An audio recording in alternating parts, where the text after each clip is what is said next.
Hello, my name is Marcus. I'm the compiler of a collection of therapy quotes entitled 1001 Windmills of the Mind. This is TQ 1300 to 1303. All of the quotes beyond 1001 are the bonus quotes of the collection. So if anybody possesses 1001 Windmills of the Mind, they will have the core collection from TQ1 or therapy quote number 1 up to 1001, plus all of the bonus quotes. So we're now up to 1303. So there are over 1300 quotations from psychoanalytic authors, primarily around object relations theory, how our past filters how we see the present and distort the present. If the past is too painful, we're trying to deal with it, face it, master it, so we keep seeing it in the present to try to acknowledge it. So that's the basic idea of object relations theory, or the psychoanalytic approach. Right? So this first one here in our bonus quotes is sort of a little bit of a metaphor of the unconscious. Again, this is considered by many people to be, hold on a sec, not just a crow.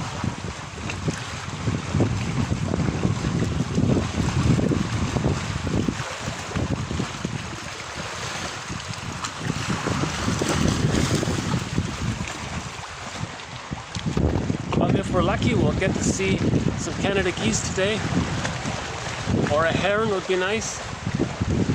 The companion animals throughout the series, they have been the heron, the mosquito, the mosquito, and yesterday we had the bee, and when I'm indoors, it's the blue jay, fox, and the crow. And we had one appearance we had a seal appear once, but so far we haven't really captured a glimpse of the Canada geese. So let's hope we'll see the Canada geese. You know, to see the Canada geese fly and they're honking, that's quite a moment, I think.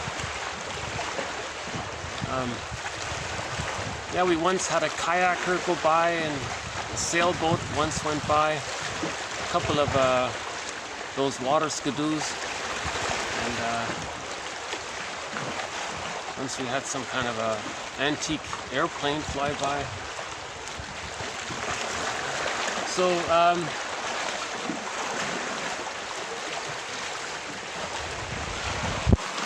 so it's a sunny day here, blue skies.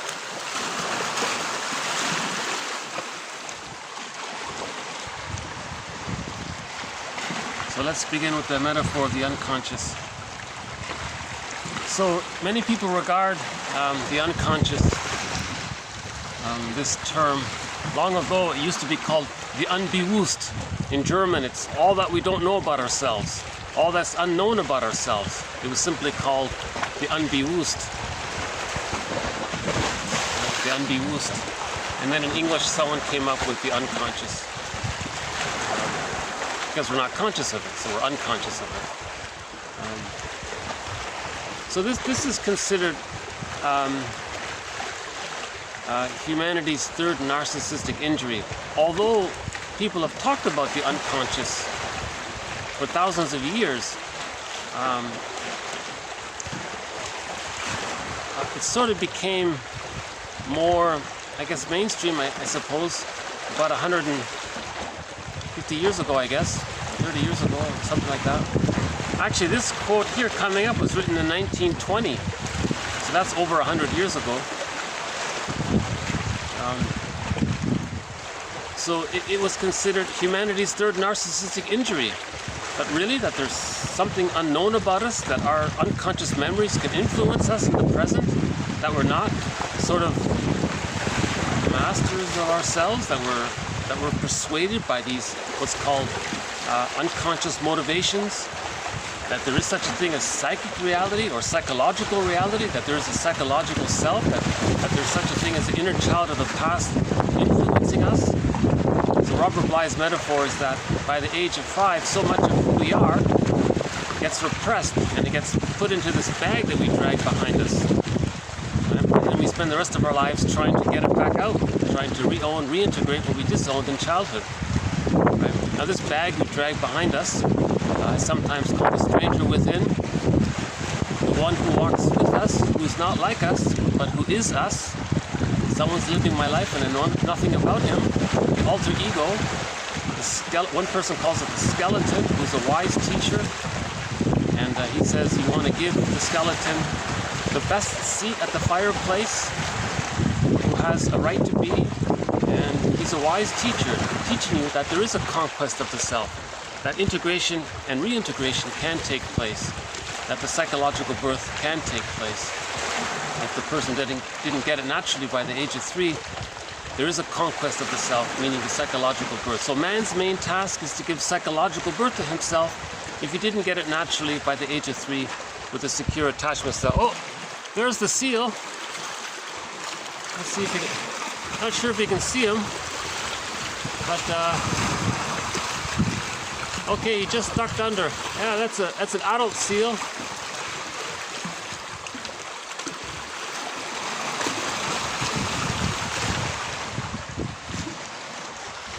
Oh, there he is. Hold on. Oh.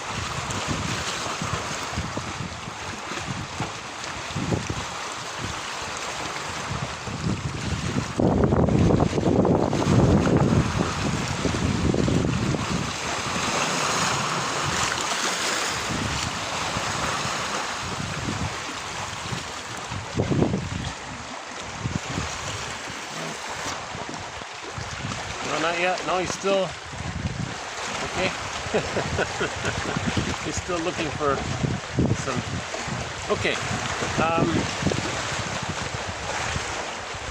Sometimes this unconscious is represented in literature as the motif of the double. You know, there's that story where the guy met somebody. It was a fantasy, a sci-fi, you know, fantasy metaphor. And this other character represented himself, his disowned self. And when he argued with this person, he hurt himself, meaning that person was him. So that, in literature, that's called the motif of the double. So Otto Rank has a good book about that, called The Double. Sometimes called the shadow soul, or the second self, or the secret self. You know, the second self of the unconscious. And the theory is that this unconscious, it's like another world. It's like this whole other world that's influencing us. And the idea is to get to know this world. Now, sometimes in fairy tales and mythological stories, the unconscious is personified as an ocean or a forest or some other magical place. That's the unconscious world. Hold on. No.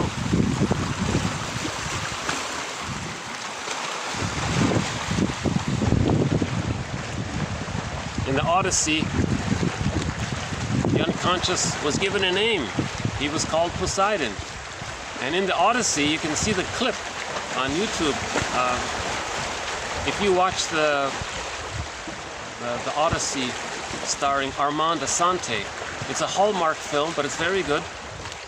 There's a clip of Poseidon saying to Odysseus, you know, Odysseus, you've been such a narcissist for so long, and you've denied me, the unconscious, you're unconscious. So, but Poseidon is the voice of Odysseus' own unconscious. So it's a part of him. So a part of him, okay, this part of him, let's name him Poseidon, representing his unconscious, his unbewusst, is saying to Odysseus, is saying to his conscious mind, you've ignored me for so long, you've been this macho man, and you've ignored your feelings, and You see, his feelings is far away in another land, represented by Penelope, his feeling self. So he's separated. There's a split there between his idealized image of himself, his superiority complex, as a detachment from his wounded feelings, and his feelings are in exile. So in fairy tales, somebody in exile, that's his feeling self. So Poseidon says to Odysseus, this is too much. You've ignored me for so long. Odysseus says, who are you? What is this voice? What's going on here? Odysseus says, you're going to start to feel now. You've repressed so much of who you really are, you're going to start to feel. And Odysseus says, and it's going to be painful. You're going to suffer, he says, in terms of no longer being in denial of what he repressed in childhood. You see that? So repression means the child felt too much pain, he repressed it. It goes into the unconscious. You see? The last couple of videos, we had a few quotes on the repression. So for more on repression, please refer to the last couple of videos. We had some good quotes on repression. One by Franz Alexander, and another one by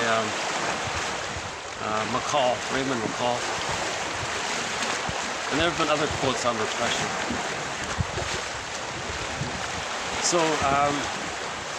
So this is the idea that there is such a thing as Poseidon, an unconscious self, and it wants recognition, it wants acceptance. Now, what are we accepting? We're accepting that we're wounded. We're accepting that when we were a baby, that we faced the painful reality.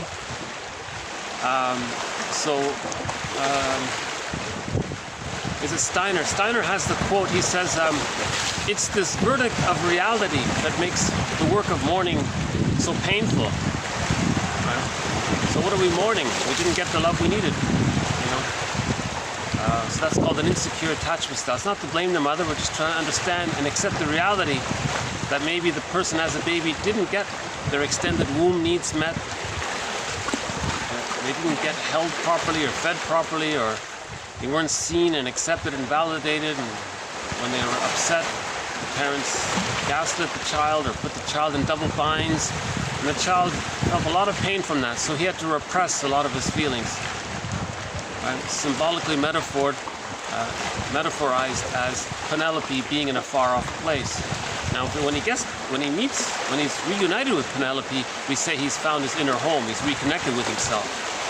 So all of the characters in the Odyssey represent one psyche. All of the characters in a myth or fairy tale are true on the inside, representing one person's psyche. You see, myths and fairy tales are true on the inside, not on the outside. They're metaphors of the inside, right?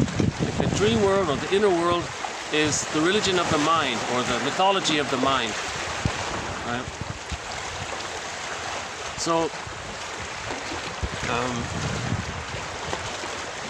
back to humanity's third narcissistic injury. So this idea that there is such a thing as an unconscious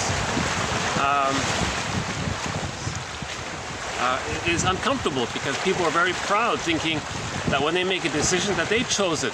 Maybe they didn't choose it. Maybe they were caught in the repetition compulsion of trying to show up the mother, or trying to compete with a sibling. They don't know about it, or maybe they've identified with the mother and they're doing to others what the mother did to them, and they don't know that they're doing it. So maybe they're caught in some kind of a struggle to communicate what happened to them in their transference, acting out as the unconscious speaking. The unconscious is speaking at that time. When a person's acting out, caught in the repetition compulsion, when a person's projecting, saying that something belongs to another person when it really belongs to them, that's the unconscious speaking. Projection is the vehicle or the avenue by which the unconscious makes itself known to the conscious. You see? So this whole idea is considered humanity's third narcissistic injury. So we want to get to know the unconscious, understand this idea of internal object relations, this internal theater, And so just quickly, once again, the first injury to humanity's narcissism was considered, well, it probably happened in Africa long ago, but Anyways, in pop culture we say it's Copernicus. He's the guy that said that not everything revolves around the Earth. And people, identify their pride in part, or project their own narcissism onto the Earth, thinking everything revolves around them. So really, we're not that important? That the Earth is just one rock spinning around the sun or something in the solar system? And people didn't like that idea. It made people feel, see? And then Darwin came along, offered humanity's second narcissism, saying that humans have a lot in common with nature, that we grieve and feel just like mammals, like all mammals grieve and feel, and so on. And then the idea of the unconscious. So here's one metaphor for the unconscious: the sea. Okay, the sea of the unconscious, so much vaster in extent than the field of waking consciousness, may knock on a person's midlife door. We are not aware of the unconscious contents and its processes any more than a man is aware that he has a vermiform appendix until, like an inflamed appendix, they create some disturbance and throw us off our mental balance. Okay, they throw us off our mental balance. So at midlife, we go, something's off here, something's wrong. What is all this? Doing the same thing over and over again, not feeling fulfilled or happy, caught in a job, can't get a promotion. They're stuck. There's something. So it's causing a disturbance. Now, prior to that, they weren't aware of it. Just like the average person is not aware of their appendix. Right? The metaphor is when the appendix has a problem, then we're aware of it. So when the unconscious flares up, like Poseidon speaking to Odysseus, it flares up. He becomes aware of it. So that's what we mean by knocking on a person's midlife door, right? And he has the idea that the unconscious is like a sea, but consciousness is just this little field. So you got this little field of land, that's the consciousness, but the unconscious is like, think about the planet. 70% is ocean, 30% is land. So the unconscious is wider and vaster than the land of the consciousness, right? Okay, so it goes on here. The idea of unconscious motivation is an inference that provides an explanation for the gaps and distortions in our consciousness. For example, failures in memory, bungled actions, and other mistakes can be at a deeper level, not random errors, but unconsciously intended. Often seen, and we can see this in jokes and neurotic symptoms and so on.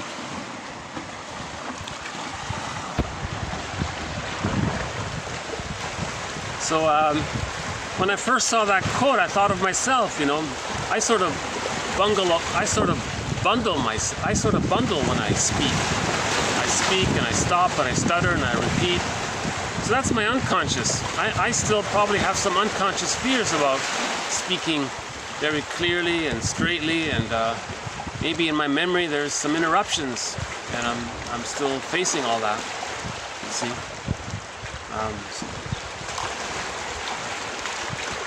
Okay, he calls unconscious motivation an inference. It's an inference. We sort of assume that maybe it exists, and if we do that, then we have at least some explanation to understand why we're projecting, or why there's some distortion in reality. Why do we see this non-threatening substitute person as danger? What's going on here? So, and then we don't remember something. Well, the unconscious is doing that. It's too painful to remember it, so the unconscious uses what's called repression, and you don't remember it. And he gives an example of a joke. So his introduction here to this quote was a joke. So let me just read it straight. It's sort of an adult joke, but let me hold it up here. So, okay, this next joke is a little X-rated, so hold on a sec. That's it. Give me a second here to find it. Hold on a sec.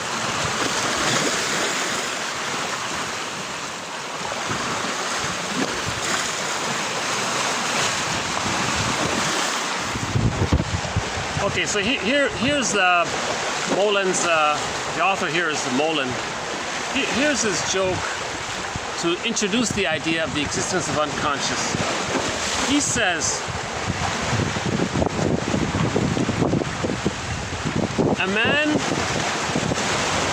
approaches the ticket desk of an airline in the US intending to buy tickets to Pittsburgh.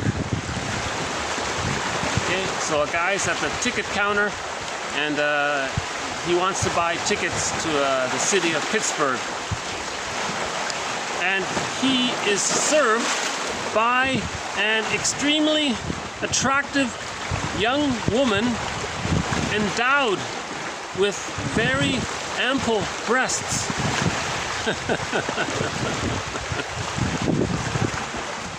Somewhat flustered, the man blurts out, 2 tickets to Pittsburgh, please. 2 tickets to Pittsburgh, please! Exclamation mark. His mistake reveals in a rather obvious fashion, desires other than his conscious wish to purchase a ticket for his journey. So his conscious wish was to buy tickets to Pittsburgh. But he blurted out he wants to go to Pittsburgh. So he has this fantasy of being cuddled by this attractive woman's bosom or something, right? So there's something in his unconscious where, the person wasn't breastfed, and that's a trauma there. He sees a woman who's endowed, and his unconscious says, wouldn't it be nice to finally get those maybe he was bottle fed, right? So he's missing the psychosomatic breast. See? So that's his joke about the unconscious. Okay.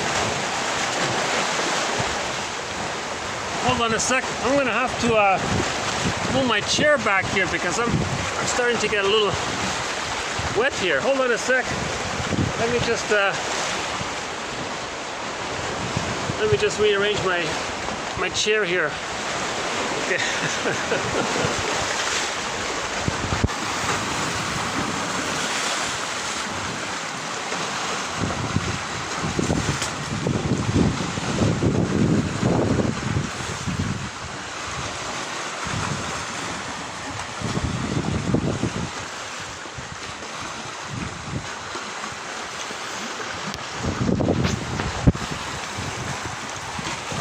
I guess the tide is coming in.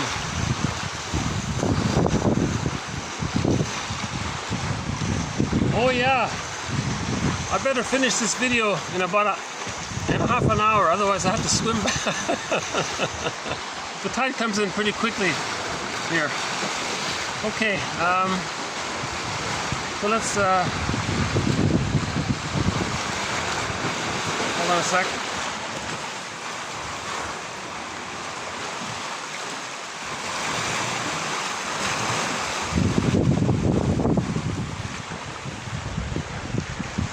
Okay, just one more example about the unconscious here. Our childhood family scripts govern the way in which we interpret the adult present, forming the wellspring or the machinery for transference into the present, or for projection, right? Friendship, for example, friendship and love, it seems, go beyond two people finding compatibility based on their pasts. It also requires that both feel at home with being fashioned by the other to fit their precise emotional prototypes. So he gave an example of the unconscious. Why did you choose that partner? Well, maybe in the case of the man, the woman reminded him of his father, for example. In some cases, men are looking for their fathers. And in some cases, for the women, they marry a man who reminds them of their mother, and they want to master the trauma. So they might choose so if their mother was a narcissistic mother, they want to choose a man who has the narcissistic pattern. So that fits the childhood prototypes. Then they want to master the trauma. So sometimes you see women henpecking their husbands, controlling them, micromanaging them, because they're trying to master the trauma with the mother. So the baby was out of control with the mother. The mother controlled the child. She identified with the aggressor and does to the husband what his mother did to him, or he projects the rejecting mother onto the narcissistic husband and tries to control him, thinking the daughter's going to control the mother to get the love that she didn't get. See, so this is an example of how the traumatic script or the schema, right, based on a relational trauma, a developmental trauma, that forms sort of the template, and we see and interpret the present accordingly to try to get a better outcome for our past. That's sort of the theory around that. Okay, this next one here, he's saying here something positive about the unconscious. Let's not think so badly about the unconscious. There's something good about it, he says here. Okay, were there no unconscious to preserve memories and act as a repository of precepts until these precepts can result in motility, man's life would be a discontinuity, for each new state of consciousness would be sharply set off and differentiated from every preceding state. In that case, man would not even have a personality. He would be a succession of discontinuous, independent states of consciousness. In other words, without memory, and having no accumulated experiences upon which to draw. He would make no progress, right? So, having no accumulated experience upon which to draw, he could make no progress. So he's saying in general, we learn and grow from our memories. If we don't have our memories, we might just keep repeating things and not be aware of it and forget about it, like Sisyphus. See, when there's trauma, we don't remember, then we repeat it. So you want your memories. Now, a lot of our memories are in the unconscious, so we want to make the unconscious conscious. So the unconscious holds a lot of our memories. So we want to dig up those memories. We want those memories because they want to be known. They make itself known through our acting out, through our repetition compulsion, through our choice of partners, through our bundles, through our mistakes, through our behavior. We're trying to communicate our childhood. Right? If the parent was difficult, a person might coax another person to be difficult, and they feel at home. There's a familiar feeling. See? So we want our memories so we can make progress. In other words, personal history leads to personal progress. If we don't know our personal history, we're sort of in this timeless repetition compulsion or something, right? Okay, a little bit of jargon here. Robert Bly says, forgive psychology for its jargon, just forgive it. By the way, another thing Robert Bly says, speaking of the 70-30, yeah, I wonder if he got that from the Water and the Land. Yeah, I just thought of that. Robert Bly opens his lectures, he says to his audience, dear audience, everything you're about to hear, 30% of what you're about to hear is wrong. It's up to you to figure out which 30%, he says. So Robert Bly says, forgive psychology for its jargon, just forgive it. So here's one more jargon. Okay, it's this idea of complex. So we said before, it's a cluster of memories around a certain theme. A grouping, or a cluster, or a collection, or a compilation, amalgamation. right? Some gathering of memories around a basic theme. Then we say that's a complex. So the jargon of complex is just a quick way of saying a bunch of memories that share something in common, right? Okay, complex is the name given by psychoanalysis to an idea or group of ideas with which is associated a tone of unpleasant feeling which keeps or tends to keep the complex out of consciousness. Okay, he's saying it's usually a painful memories. Okay, so if there's a complication with the daughter separating from his mother, she has an electric complex, right? If it's a boy, we say he has a mother complex, right? Now the mother doing this, we're calling this the Jocasta style of mothering because she has an electric complex. She's caught in the repetition compulsion of the developmental trauma.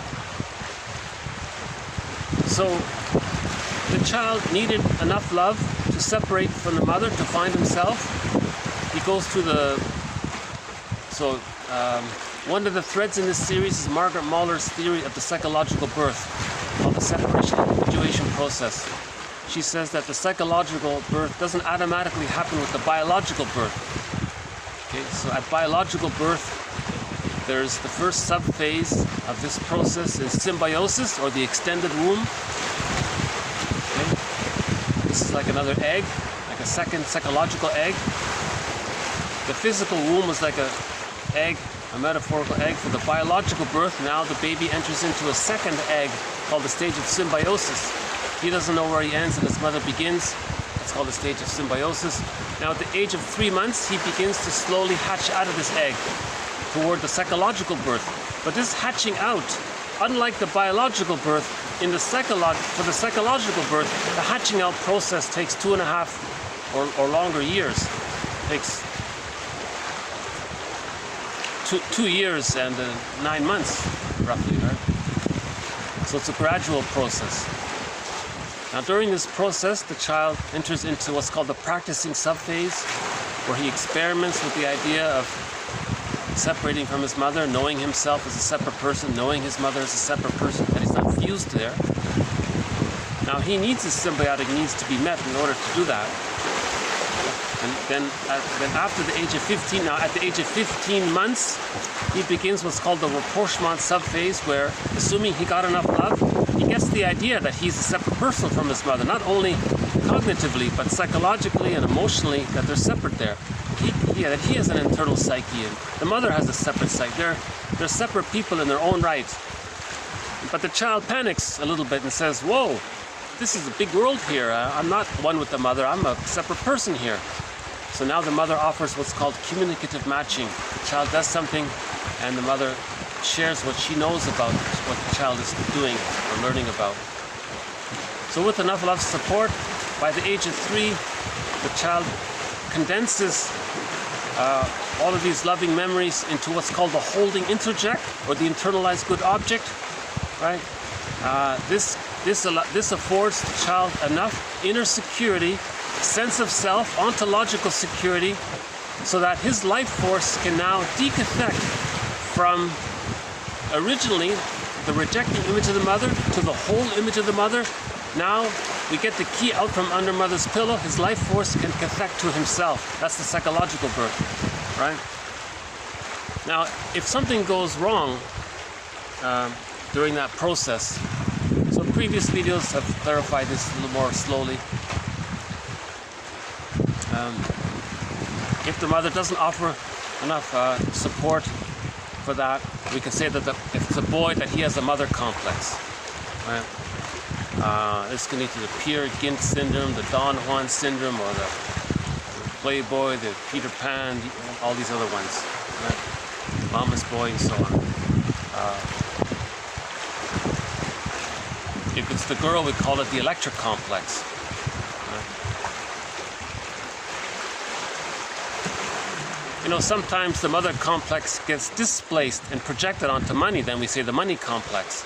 But money and mother share the same Latin root, mater. Mater or mater is the root word that leads to both money, material, and mother.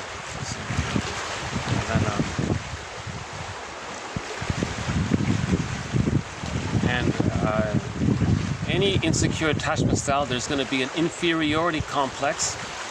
The child was unloved, so his self-representation is called the despised self, self-hatred, the shamed self, the hungry and enraged part self, self in exile, the wounded inner child of the past.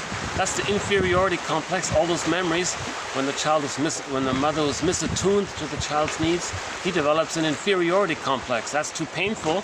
As a compensation to not feel it, he develops a superiority complex, a cluster of ideas around his infantile megalomania that he's superior, to hide his inferiority complex. So the superiority complex is a mask over the genuine inferiority complex. So Adler talks a lot about that. So for example, if our complexes are such that we can see only present good, we will reach out and grasp it at all costs. Hence, our lack of comprehension of one another. Completely to understand one another, we should have to know our varied life histories and the complexes which motivate human life. Our needs must have a place in the study of psychology where we can get a grasp on the motivation of life, on the peculiar characteristics of religious types as well. Okay, so he was saying here religious people who subscribe to religion are trying to talk about their needs in some kind of encrypted form. So let's look at human needs, right? So study of psychology should include the study of human needs, because that's where we're motivated. We're motivated to meet our needs. Now, what are our needs? Okay, so you can go to Wikipedia and look up Max Neef, M-A-X-N as in Nancy, double E-F as in Frank, a guy named Max. Yeah, Max Neef. He lists sort of some needs, needs for community, needs for, of course, like Maslow, needs for safety and so on. So different authors have their sort of lists of basic needs that we all need, different models of it. Actually, I learned that from Rosenberg. He uses that one.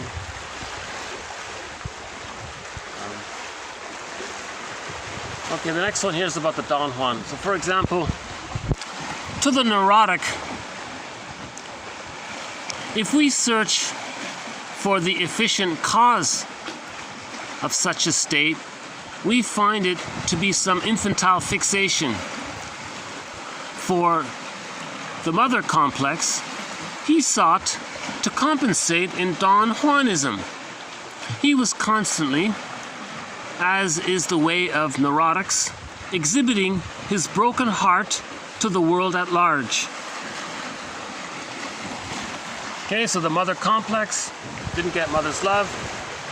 He felt devalued, objectified, used by the mother. He identifies with the aggressor and then becomes a womanizer to communicate that what he's doing to others is what his mother did to him. So he's angry at women, right? He's angry at his mother, you see? And then his mother used him, he uses, right?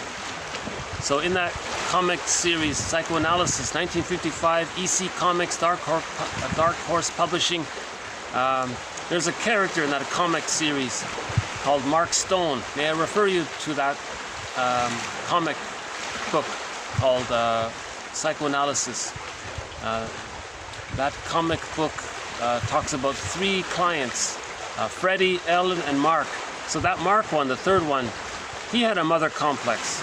And you can, and the therapist shows about it, explains about it in that one. So he's saying here, this author here, that we should understand everyone's complexes. If you learn about people's life histories, you get an idea of what their complexes are. That's what he's saying. So if you understand, if if we want to understand each other, we have to understand each other's complexes. That's his idea here. But not everyone. Oh yeah. Yeah, so one complex is based around the moral defense.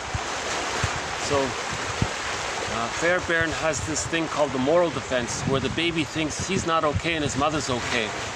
Because if the mother's frightening, the child has to delude himself into thinking that the mother's good while he's bonded to the frightening mother to preserve the attachment. That's splitting.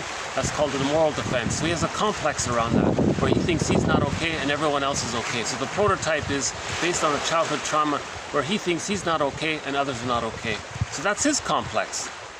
He's stuck with using that moral defense. That's the codependent pattern, always thinking everyone is so good and trusting, overly trusting, right? So he's stuck there. So that's his complex around the moral defense. Let's call it the moral defense complex, right? So you can understand people if they have the moral defense complex.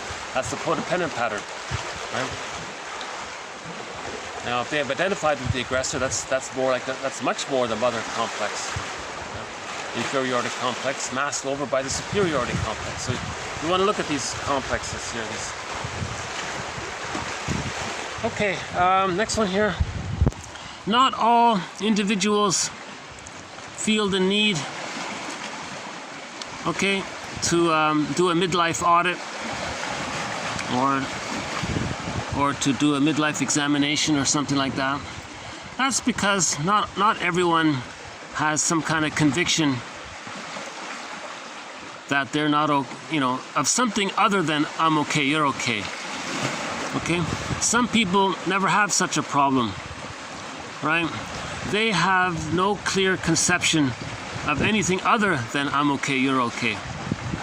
These are individuals free from neurotic taint who have been reared in an atmosphere of love and kindliness.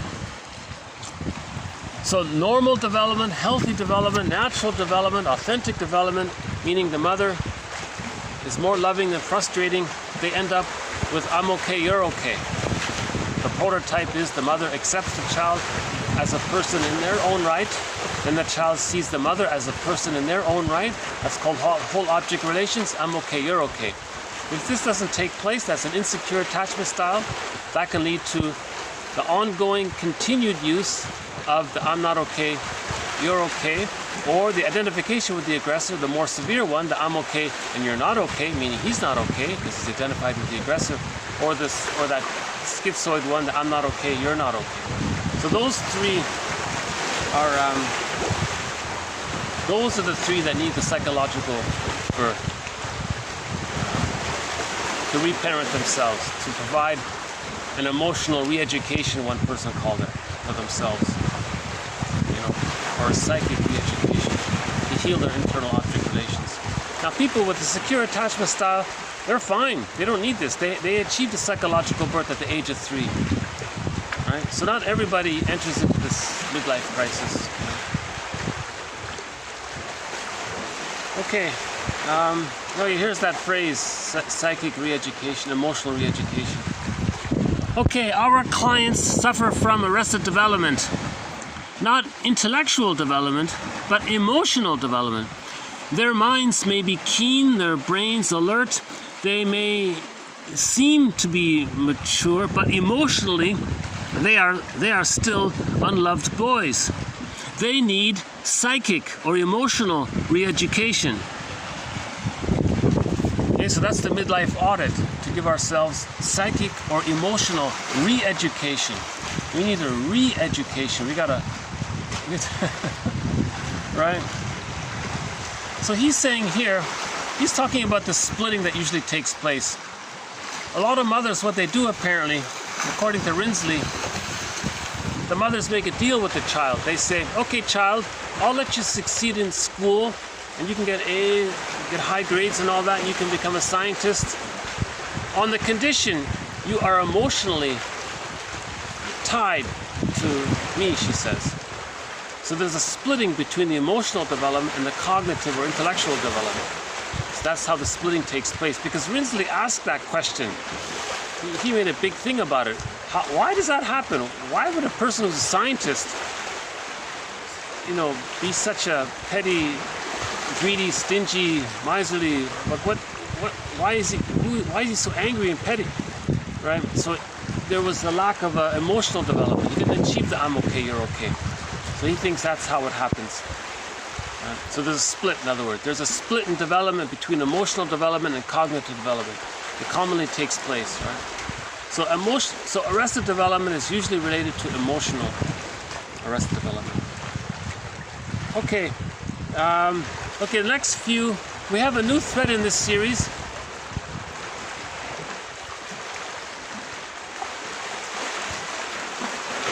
Another look here.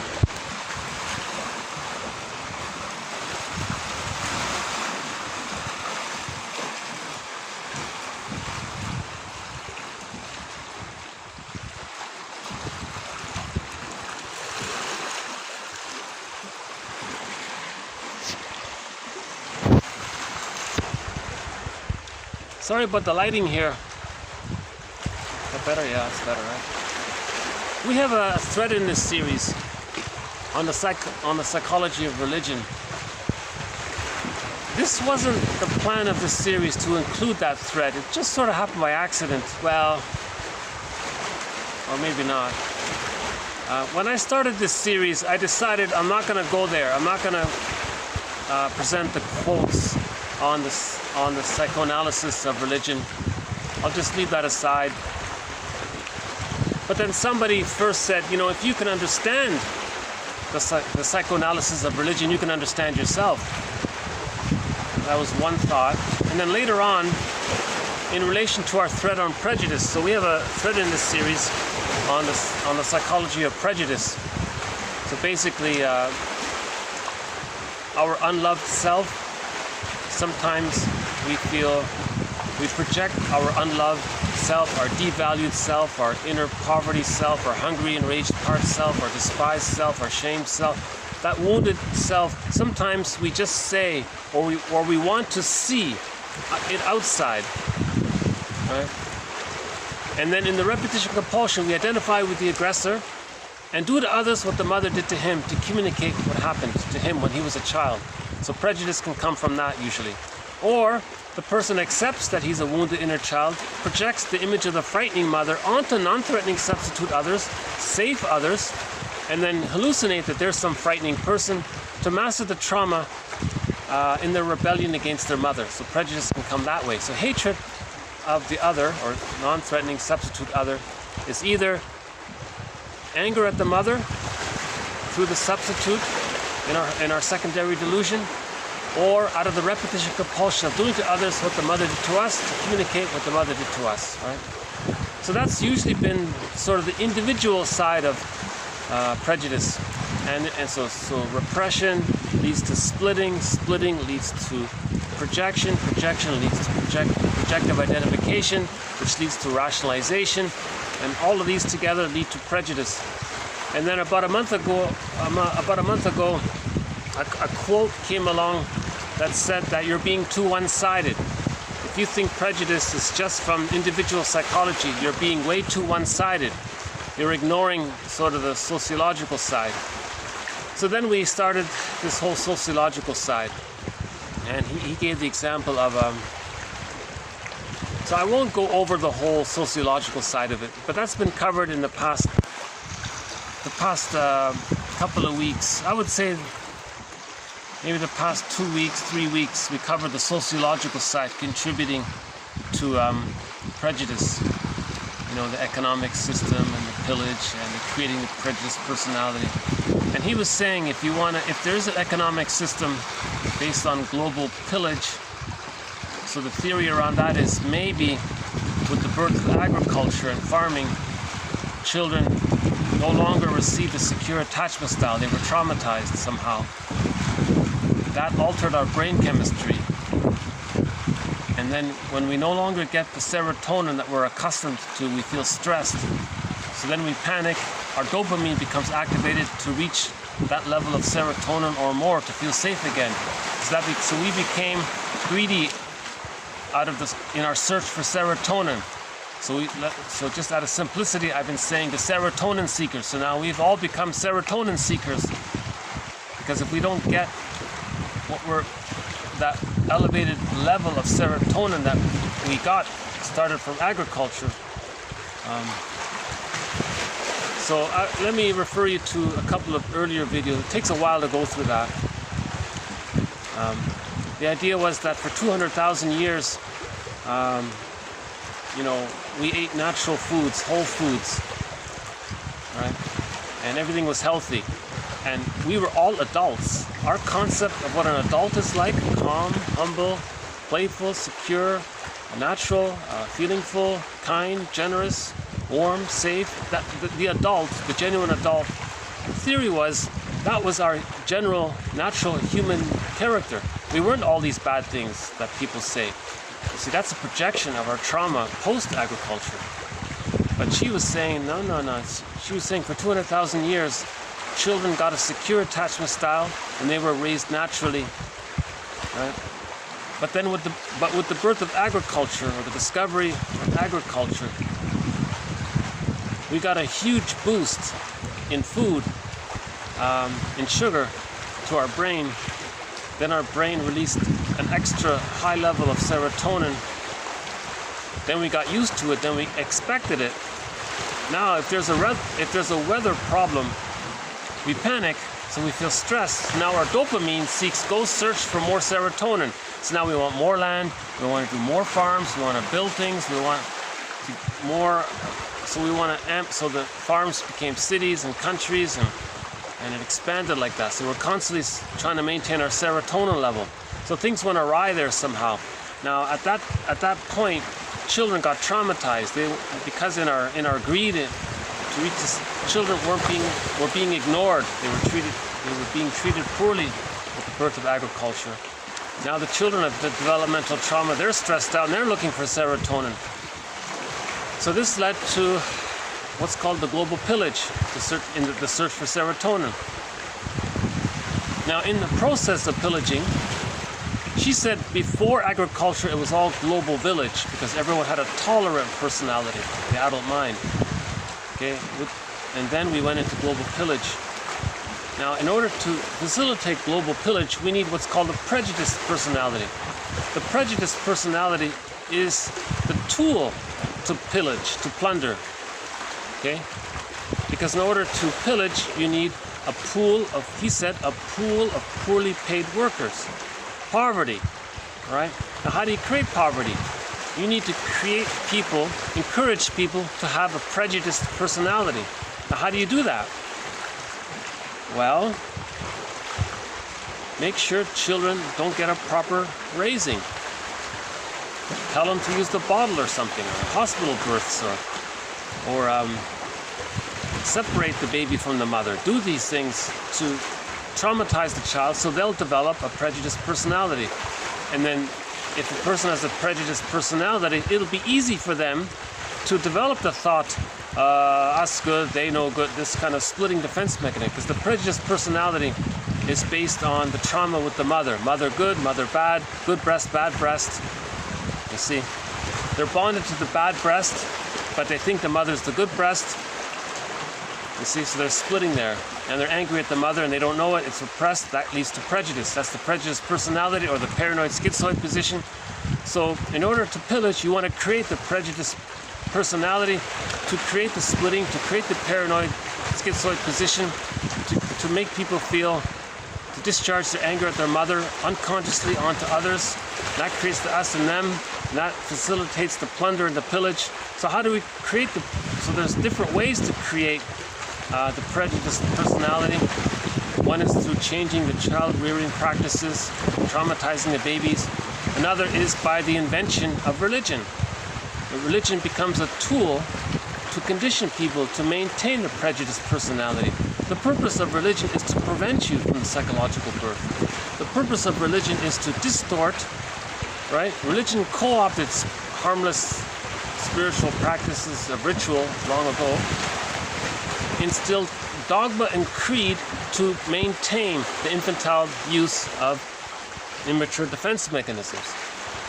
So religion creates the paranoid schizoid position, in other words. Religion creates the prejudiced personality, then people plunder.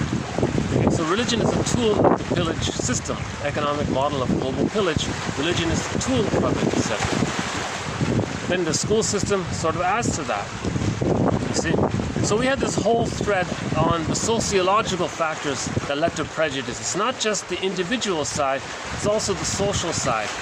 If mothers are taught to use the bottle in a schedule, that's going to traumatize the baby. They're going to use the splitting defense mechanism. They're going to unconsciously hate the mother while saying they love their mother. So then they're going to say, we're good, they bad, meaning their mother's bad. And they're not aware of it. That's the splitting defense mechanism. It's like a delusion, and they're not aware of it. So that's the prejudiced personality, right?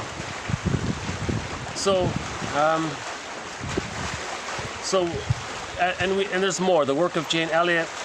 We've got quotes from Hawes. Hawes's quote is very good. He says,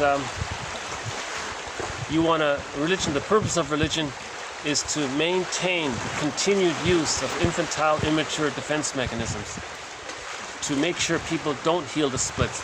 It's to promote the splitting. And we've had a few other quotes. So that's one of the good reasons. How's the lighting here? Yeah, sorry about the lighting. It sort of gets a little dark here. Is that better? Maybe I should change my... Hold on a sec. Is anything... It seems it's hard to get clear. Oh well. Well, sorry about the lighting.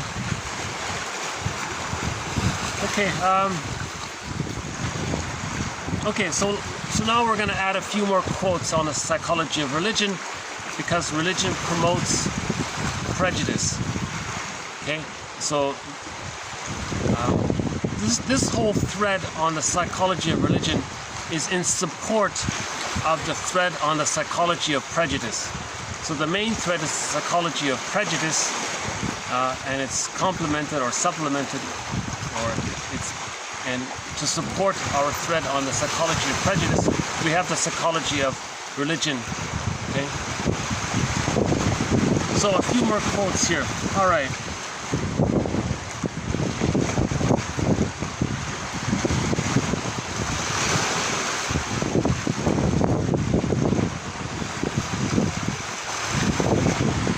Okay, so this one story from religion is an allegory of the mental sufferings of every neurotic individual. This story from religion represents the author's attempt at a sort of self-psychoanalytic treatment or self-cure. Now, in this other story from religion, the author of this other story, is obviously suffering from a severe repression, as it is with neurotics. He objectifies his neurosis and the consequent repression, projects it upon the cosmos, makes it cosmic rather than personal. Okay, so we project our wounded internal object relations world externally into these stories. Now these stories, we can create stories about the cosmos or this outer world to talk about our inner world. So myths and fairy tales describe the inner world. That's all he's saying here. And he gave a couple of examples of it. If you want to read his examples, the book is called The Psychoanalytic Study of Religion, 1920, by a guy named Walter Swisher. Okay, the next one here is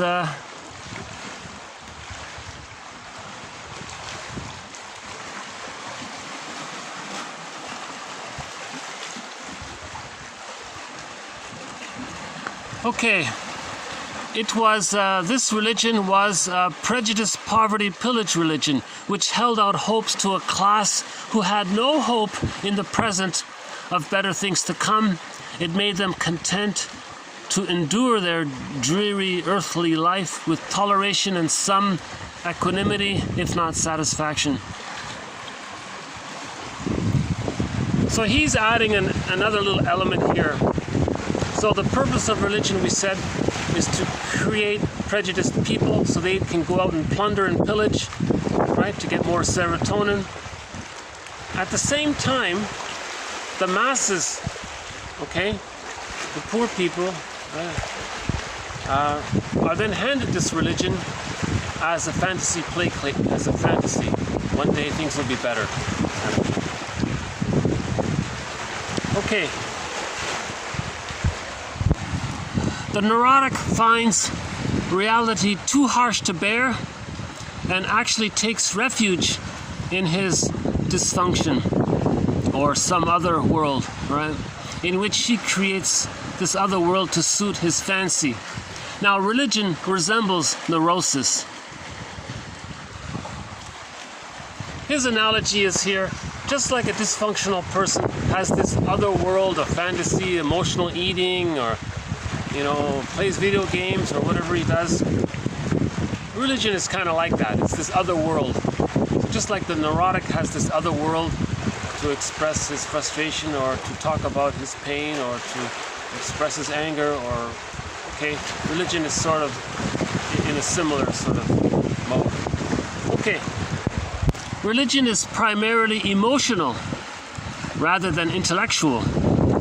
Inasmuch as our emotional life inheres in the unconscious, it is readily seen that the unconscious must play an important role in the formation of religious ideas and in the construction of religious systems.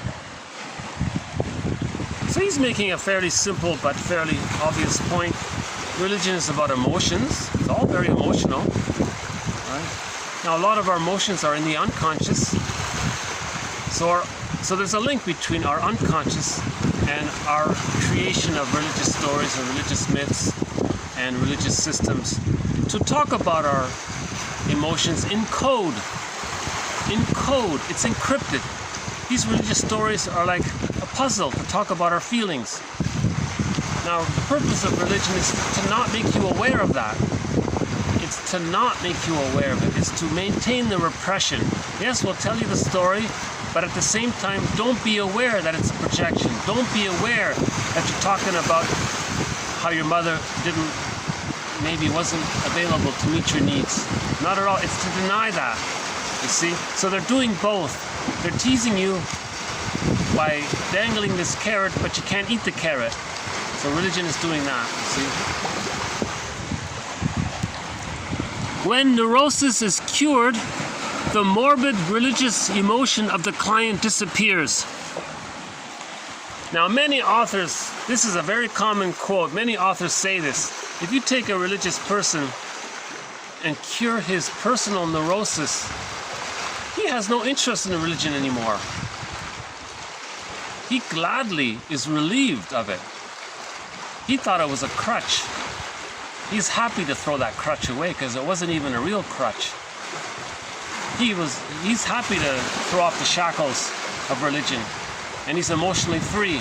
So religion is this kind of emotional, it's ironic, you know, you see, it's a teasing because these religious stories are like somebody trying to interpret a dream. And it's interesting, there's something uncanny about it. Someone's up there talking about understanding a fairy tale or understanding a dream. We can sort of relate to it personally because it's a metaphor for ourselves. But the idea is not to be conscious of it. So that's why it's a religion. It's not spirituality. The purpose of religion is to prevent spirituality. One guy says the purpose of religion is to prevent you from having a religious experience. It's not to have. It's to block spirit. It's to block healing. Right? The purpose of religion is to not heal you. It's to tease you and not heal you.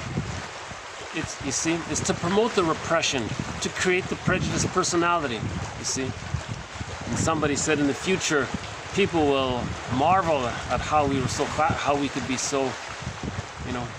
Anyways, someone said it's a phase we're going through, right? Like a child goes through a certain phase. And this author here, this Walter Swisher, he says here, at the very least, ideally, religion might stop to preach a gospel of repression and maybe a little bit move towards some kind of gospel of psychological and emotional understanding. So similar to Hawes also made an impassioned appeal. Like Swisher here, these two gentlemen are very strongly saying, please, let's tell the truth. These are all metaphorical stories of our childhood trauma, our relational trauma with the mother. Let's teach that. Let's move towards that, so we can make that transition towards healing. Right? Wilson calls it the moral revolution, to make that change. And some authors have done that. The Ulanovs have done it, and Barry Ulanov sort of have tried. They've tried, you know, Woodman sort of tried. The whole mythopoetic movement sort of tried, you know. This John A. Sanford, the guy who wrote the book Dreams and Healing, he tried, he's contributing. He's trying to offer that bridge of trying to, he's saying the word religion means to reunite with what you disowned in yourself. The purpose of current religion is to not do what that word claims it's supposed to be doing. To reunite with your unconscious, to re-own what you disown. Religion is meant to help you to re-own your projections. But religion in the past 2,000 years or whatever, it's no, don't do that. Because if you don't do that, then you have prejudiced people, then we can plunder. You see? But prior to the plunder system,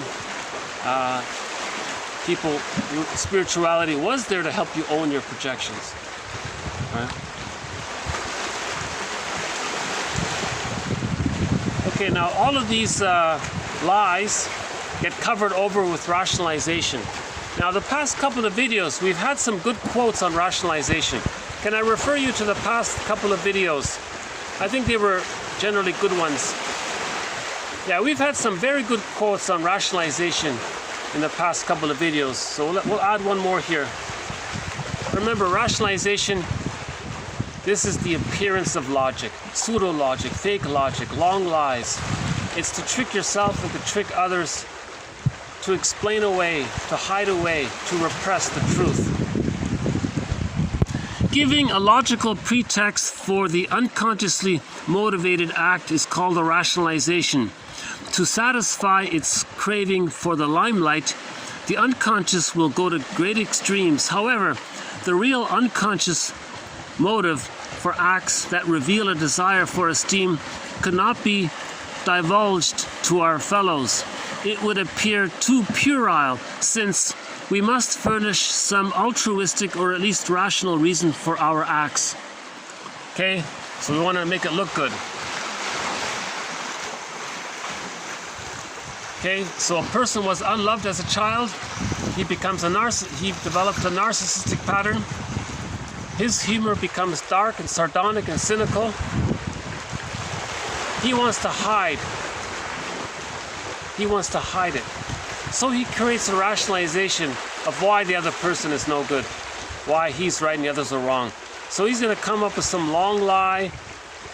He's going to create a rumor or spread a rumor, manufacture a rumor. He wants to make it sound convincing, use logical fallacies, PR tricks, advertising tricks. He has to create some appearance of being rational to hide his true motive of envy. His true motive is hate and envy at his mother, whom he has projected onto the other person. See, so all rationalizations.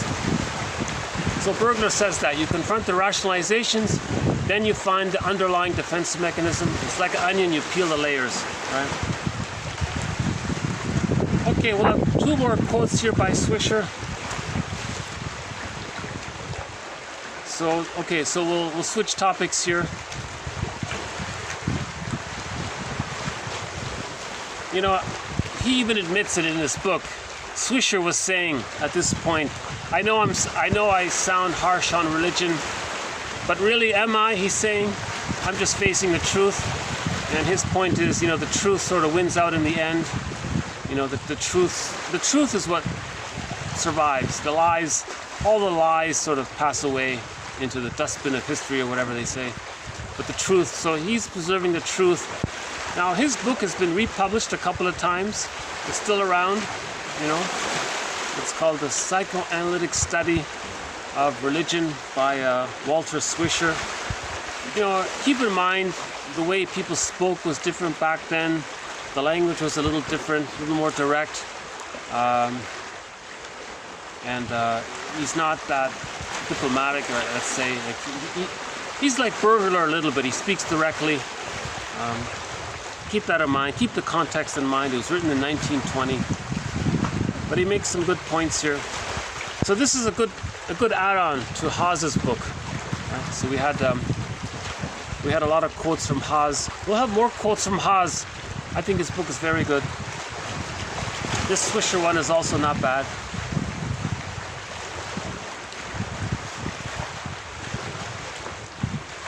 I include this next one here because it reminds me of Edmund Burglar's, this one's about writing. Edmund Burglar has a thing about writer's block. Okay, so we're still with Swisher here.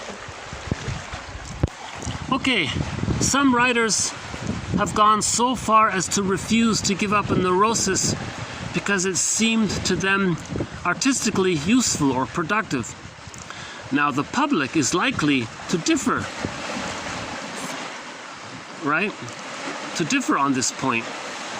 The productions of the neurotic are likely to be flimsy, remote, ephemeral in character, shallow, right? It is likely that the output would be vastly improved were the neurosis cured, that without losing any fine element of poetic or artistic fancy, the work would gain immeasurably in breadth and depth, in power and compelling force and appeal, following an emotional re-education. So neurotics, Burglar says neurotics, everything they write is a defense mechanism. So they're creating fantasies, they're putting people down, creating excuses, rationalizations. It's kind of boring. Maybe they're witty and they're tricky, but it's a bit of a yawn after a while. Most novels are boring, really, right? These elaborate, tricky things. These are all defense mechanisms. They're neurotic. They're in battle with the mother. They're trying to show up the mother. They're trying to say that the mother was a criminal, that they felt that the mother was a criminal. So they're writing about criminals or something. And they want to defeat the criminal in the whodunit. You see this? So but they're not talking about the truth. They're not talking about the real relationship with the mother. See? So the neurotic is caught in their defense mechanisms. So their novels, these drugstore novels and all, they're flimsy, they're remote, they're boring, they're ephemeral. Now what if the neurotic got healed? What does he then write? Okay, now he's in touch with his feelings. There'll be more heart, there'll be more love, there'll be more understanding, there'll be more sympathy, more empathy, there'll be more feeling, more depth. It'll be three-dimensional, it'll be four-dimensional. People will start to cry and feel better. It could be therapeutic. So a real author has done a psychoanalysis. You see, on this point, I remember what he said in the book. He said that teachers in school should all be psychoanalyzed before they become teachers. Don't just throw in people in as teachers. They should all be psychoanalyzed, and then they can become teachers. Let them become three-dimensional, have empathy and understanding. Because if you don't, they're just going to reenact their prejudice onto their class, onto their students.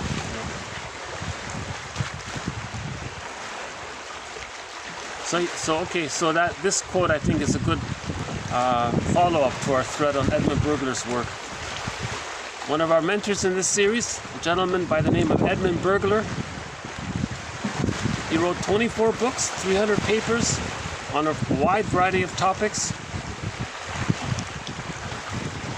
Somebody on YouTube posted a short introduction to Edmund Burglar called The Architecture of the Subconscious. It's okay, it's not great or anything, but but it is useful because it introduces his name and his accomplishments. Now I noticed the person, whoever made that video, he makes a good point. He says, people who train to become psychotherapists and psychoanalysts, they don't even hear about burglar. They don't even learn about it. And one author, and somebody asked the question, why? Why is nobody teaching Edmund Burglar's work? He was a rock star in the 50s, a household name in the psychology community. He was a huge presence in the 50s, and he helped a lot of people become interested in psychoanalysis. He preserved and saved psychoanalysis, to a large extent. Somebody said, because Burglar came up with a theory that I'm calling the 4 steps. I won't repeat it here. So I just want to simply say that Burglar has a theory that I'm calling the 4 steps. And this is humanity's 4th narcissistic injury. Now in the core collection, I've gone over the 4 steps. So if you want to learn about the 4 steps, please refer to earlier videos, or better yet, read Edmund Burglar directly, or get the collection of quotes here through the link below. And he was saying it's too painful. This theory about Edmund Burglar's theory about the 4 steps is too painful. Nobody wants to hear it. It's interesting. Okay, the last one here. Let's end on the dream here. Okay, the dream is a manifestation of our psychic life. It reveals our hidden motives, the hidden anguish that we successfully repress during waking hours. Our inner life is revealed in the dream. We find what we would like to say in the dream. I thought that was a nice way to end this video. We find what we would like to say in our dreams. So we get these dreams, we wake up, okay? TTAQ, when you wake up, TTAQ. Give the dream a title. What was the theme, the affect, the main emotion, and the question. What is your unconscious asking? What would it like to say? Or what would it like to ask? TTAQ. Title, theme, affect, question. Okay? The dream is the mythology of the mind, or the religion of the mind, right? The spirituality of the mind. And then we project these dream elements or fragments into our fairy tale mythological stories or religious stories, an extension of it, you see. So we're talking about the inner life, you see.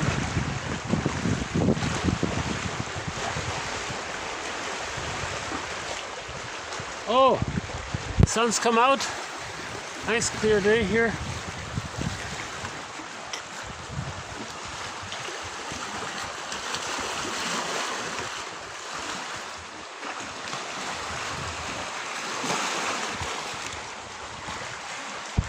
I hope some of this has been of interest. My delivery being imperfect, that represents something in my unconscious. Maybe I feel some unconscious anxiety when I deliver the material.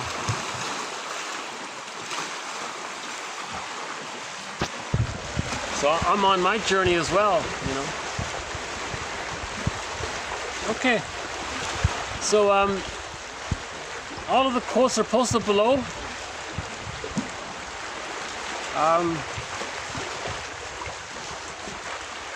Most of them come from that book, The Psychoanalysis of Religion by Walter Swisher, 1920. Very interesting. So the mythopoetic movement was alive even back in 1920. It didn't start with Robert Bly. It was there before. In fact, the mythopoetic movement has been around for thousands of years. I think maybe the mythopoetic movement began, with the birth of agriculture. Before that, we didn't need it. Before the birth of agriculture, rituals Yeah, I'm not sure why my camera keeps changing the lighting on me here. But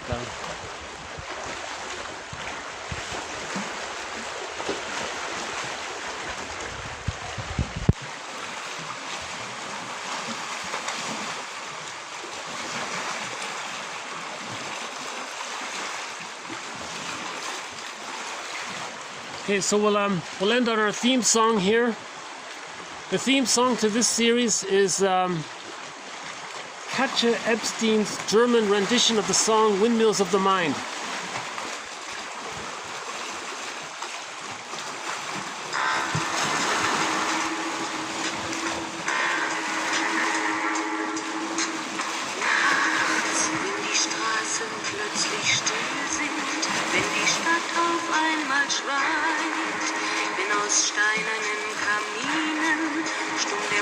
Zum Himmel steigt, wenn es hier in meinem Zimmer leer und einsam wird mich, suche ich in den dunklen Schatten die Erinnerung an dich und ich fühle, wie ein Augenblick zur Ewigkeit gerinnt, wenn das Spinnrad meiner Träume längst zerrissene Fäden spinnt und sich leis zu drehen beginnt, wie sich Mühlen drehen im Wind.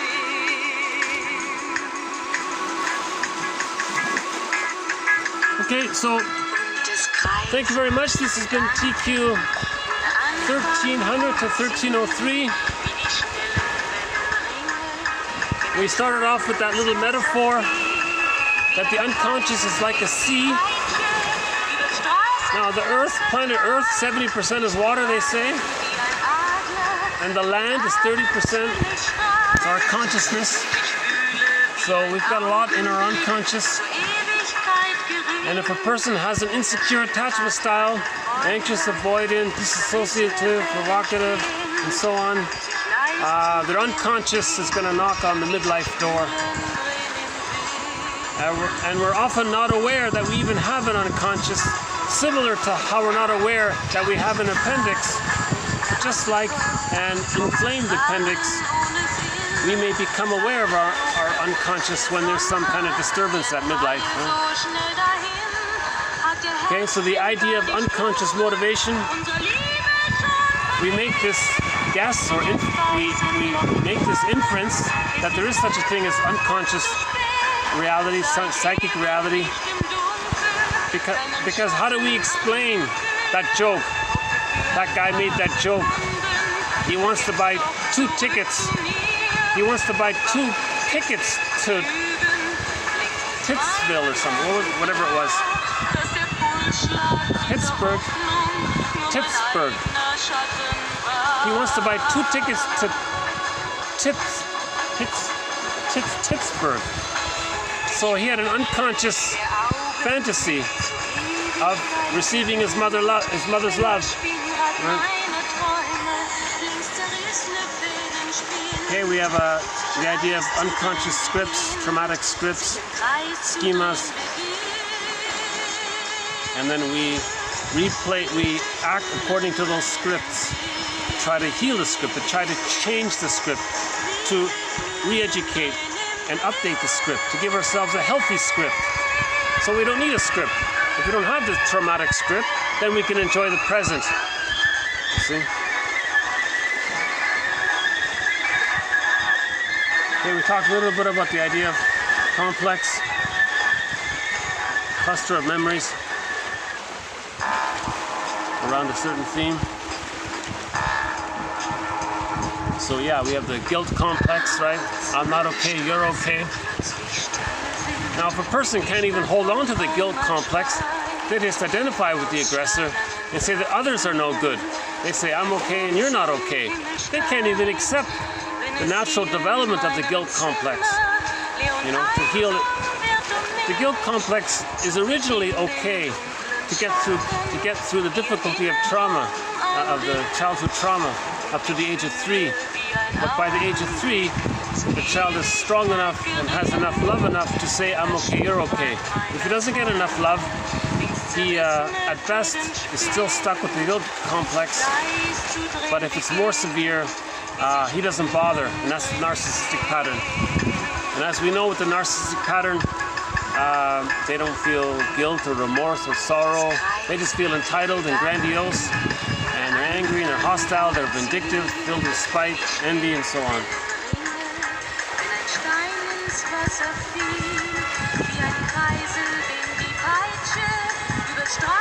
If we understand this idea of complexes, that's the same thing like understanding that people have a personal history, and if we understand that people have different attachment styles based on their histories, we can understand each other.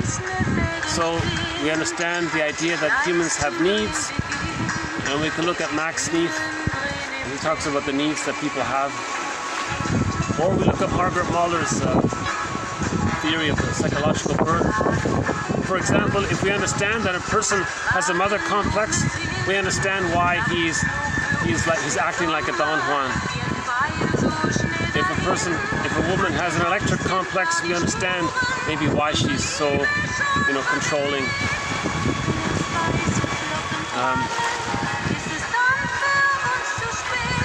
The I'm okay, you're okay is the psychologically normal, natural, healthy position.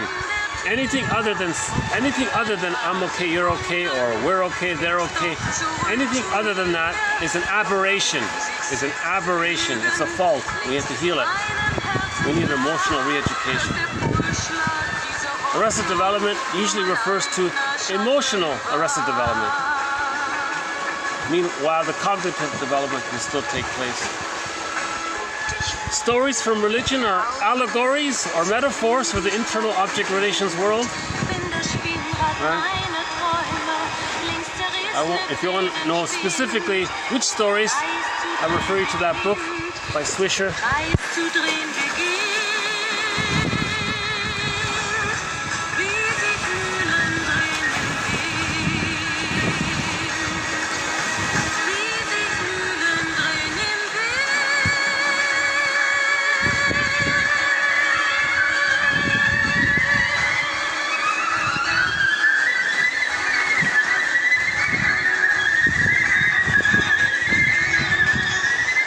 We did a few more quotes on the religion one here. It's quite a challenge to find the cursor in the subject.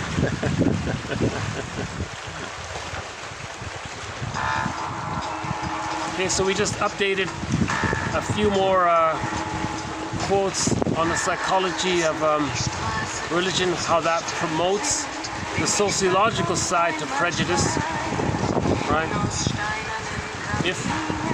So the theory is that religion is a tool manufactured to support the pillage system. The pillage system meaning the quest for more serotonin, meaning we got too much serotonin with discovery of farming. Right. And Swisher makes this comparison. Just like a neurotic has this other world of this dysfunctional world, religion is like this other world, he's saying. So religion and a neurosis have a lot in common. And he said here that, religion is about emotions. Well, a lot of our emotions are in the unconscious. So our unconscious, so there's a link between our unconscious and religion. When the neurosis is cured, okay, the morbid religious emotion of the client disappears. Right? We had that one about the shackles. Let's see if I can find that one. Hold on a sec.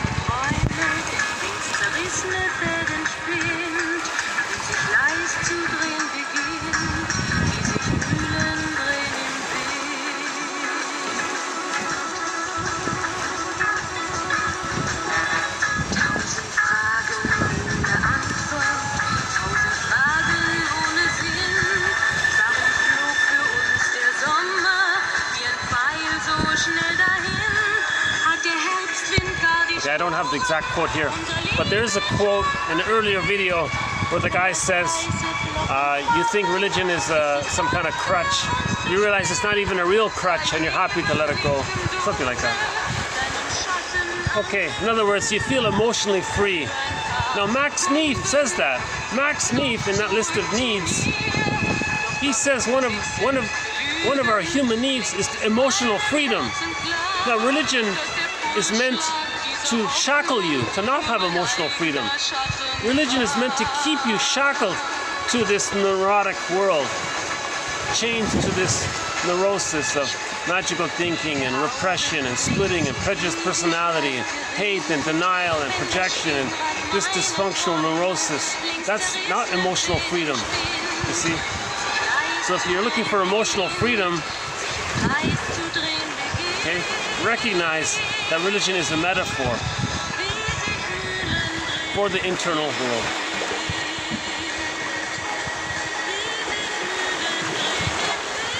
Okay, one more on rationalization. We've had some very good quotes on rationalization in the past couple of videos, so I feel proud of that. Yeah, I feel proud of the past couple of updates on rationalization. I feel like if you want to understand rationalization, how it's really just a beautiful lie to hide the truth that's too embarrassing to admit, get this collection and read through all of the quotes on rationalization. One more about the writers and one more about the dream. Adler says dreams are giving you empathy. Dreams are giving you empathy. Interesting, right?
So thank you very much. This has been TQ 1300 to 1303. We'll have more to follow. We'll have more quotes on the psychoanalysis of religion. We'll have more quotes on all of the major defense mechanisms: rationalization, splitting, projection, projective identification, reaction formation, undoing, isolation, provocative behavior, the moral defense, identification with the aggressor.